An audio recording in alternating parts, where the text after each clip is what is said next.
What kind of God would allow that sort of suffering? Look at this world that we find ourselves in. It consists of fear, pain, suffering, trauma, and death. It always has. There's never been a point in known human history where there's not been huge suffering, hardship, war everywhere, famine, poverty. It's everywhere, all the time. So if God or consciousness splits itself into these individuated units and comes into this realm to learn lessons, wouldn't it have learnt by now what it feels like to be an SRA child? Wouldn't it say, okay, yep, got that lesson. I know how to cope with trauma and I know how to deal with these horrific things. Got that lesson, I can move on. Why does the same process have to be repeated over and over and over again if it's all just about learning a lesson? What about animals, living sentient beings? So let's throw them into the equation.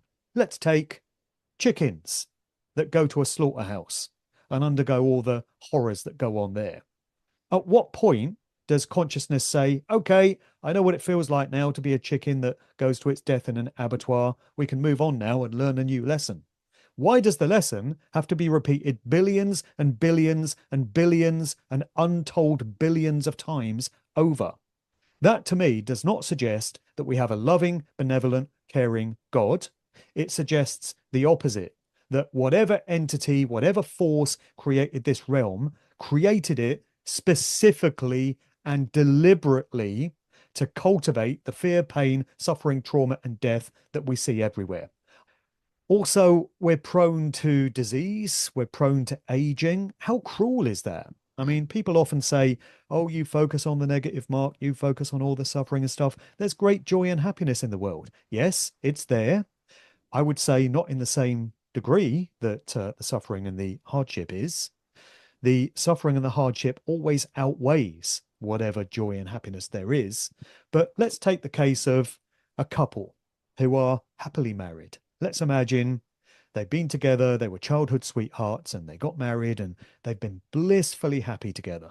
They've raised children, they've had some wonderful times.